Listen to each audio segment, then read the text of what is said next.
Setelah Allah menyebutkan sifat tilu macam jelema tadina surat ti alif lam mim ya tadi, antara orang bertakwa, orang kafir dan orang munafik.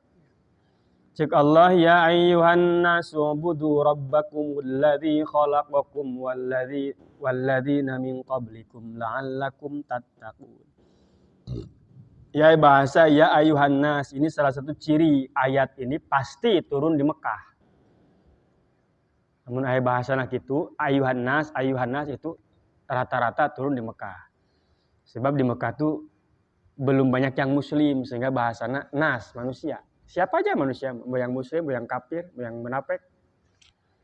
Kamu di Madinah, lobana ya ayyuhalladzina amanu. Hai orang-orang yang beriman. Nah, itu Madinah itu. Ayat Madani. Maka di tafsiran di dia Imam Suyuti ya ahla Makkah, he ahli Mekah, khususnya ahli Mekah saat ini. Tapi secara umum siapa aja manusia. Entah itu ya orang golongan pertama orang bertakwa teh ya. Diingetan ku Allah supaya ibadah pen nya geus takwa tapi kok diingetan bae teu beda jeung kieu urang boga anak urang pinter rajin cek urang teh sing pinter nya cong geus pinter padahal mah eta tanda urangnya nyaah ini orang sudah bertakwa tapi kata Allah ubudu rabbakum sembahlah Tuhanmu padahal nya geus nyembah Allah geus eta kunyaah. Kalau ini kepada orang kafir ya jelas itu menyalahkan. Ulah nyembah berhala mana ya nyembahlah ke Allah. Lain. Kos orang ngomong ka jelema nu bodoh sing rajin atuh. Bener tama. Coba piana ya, gitu lain kos tadi lain kan meskipun bahasnya sama. Kata Allah wahai manusia umum entah itu golongan muttaqin atau golongan kafirin atau golongan munafik. Cuman mayoritas karena ini ahli Mekah disebutkan maka ya kalau tidak munafik ya kafir gitu. Ubudu rabbakum ibadahlah. Maksudnya ibadah teh naon? Wahidu. Karena di Mekah turunna. Orang Mekah itu rata-rata kafir, masih kafir. Maka ibadah di sini maksudnya mentauhidkan Allah. Lain sholat, puasa, zakat lain. Apa ibadah? Ibadah itu penghambaan orang sepenuhnya kepada zat yang memiliki segalanya. Itu ibadah ngaran. Ke Allah. Sehingga kalau kepatuhan orang kepada pemerintah itu tidak bisa disebut ibadah. Kepatuhan kita kepada orang tua tidak bisa disebut ibadah. Karena ibadah mah kepatuhan orang kepada zat yang memiliki segalanya. Allah teh. Maka patuhnya kita kepada orang tua bisa bernilai ibadah kalau kita sandarkan kepada Allah bahwa ia parentah Allah nurut kakolote.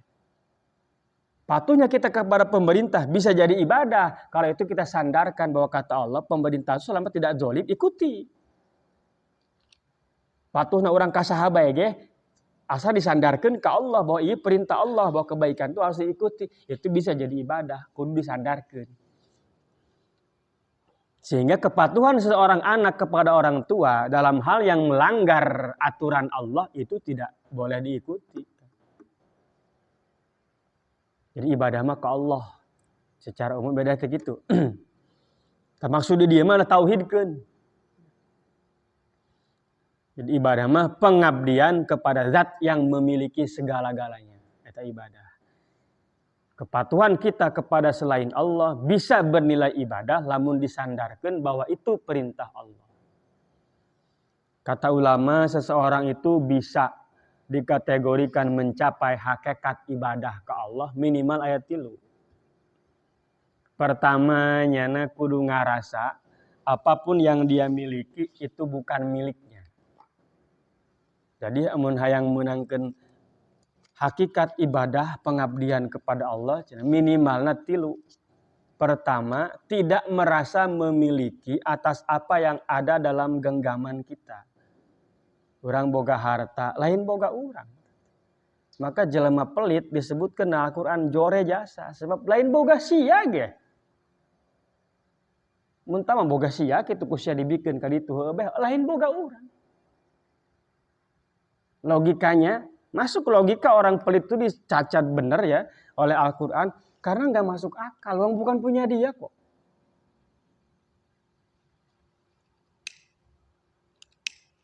Tapi nggak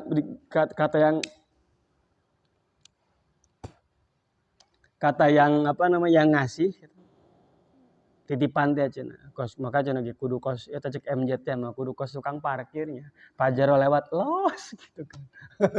Naon los atuh. Jadi titipan ieu. Kiri ya terus gitu kan. Geus lewat bae henteu nya mikiran aduh mobil aing henteu. Eta filosofina. Jadi apa yang ada dalam kekuasaan kita jangan diyakini itu tuh milik kita. Orang boga anak, lain anak orang. Bukti lain anak orang tuh bisa dijual ke orang. Atau nggak jual anak.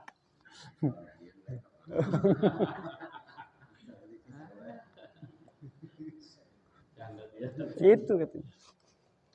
Ini KBG titipan kan? Ya KBG buktina titipan KBG lewat doang ta duit nu tanggal 5 asup ka dompet tanggal 10 geus eueuh deui. Sok apakah itu sah? Logis kalau dikatakan itu punya kita? Enggak, itu titipan doang. Urang gawe capek horeng mah geus si Batak ta duitna.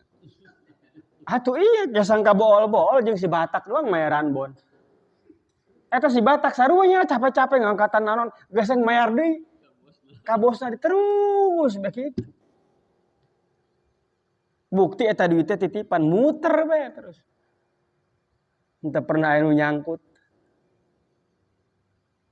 Kan yang kita bawa bukan itunya kan.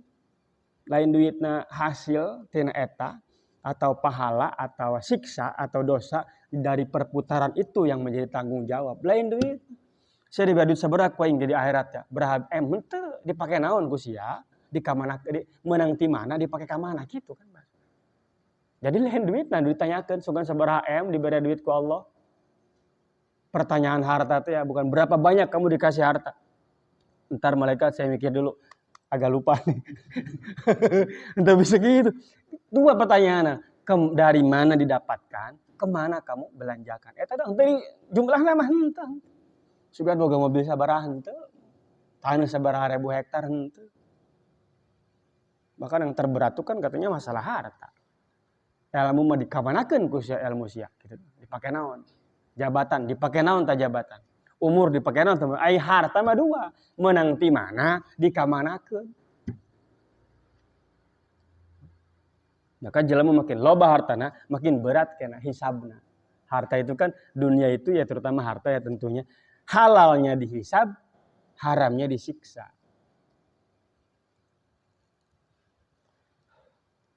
Maka loba rahasiana para kiai ya. Termasuk almarhum almarhumullah kolot gitu kan. Boga naon meuli taneuh bikeun ka anak. Boga mobil bikeun ka anak. Boga bikeun ka anak. Aing cenah ambeh paeh aing teu boga naon. Minimalna teu loba teuing pertanyaan. Jadi aing mah kabeh ku hari ieu numpang ka anak. Sehingga boga harta teh. Serius sedekah teh ka anak ge sedekah. Maka banyak kiai-kiai seperti itu tuh. Namun di Cikaduun Abah Haji Andi teh kitu ngomong, anakna dijieunkeun pada imah lagi. Ngomongna kitu ieu mah geus boga abah, geus boga anak kawe, geus boga naon. Numpang. Ameh ambeh paeh ulah loba teuing pertanyaan sebab teu boga harta. Karena ada salah satu doa Nabi yang mengatakan, "Ya Allah, hidupkan saya miskin, matikan saya miskin, kumpulkan saya bersama orang-orang miskin." Minimalnya nyokot aing paeh miskin. Daek eta orang ngadua eta mah. Tapi ngadua hayang hirup miskin berada mikir. Engke heula cenah gitu. Aduh.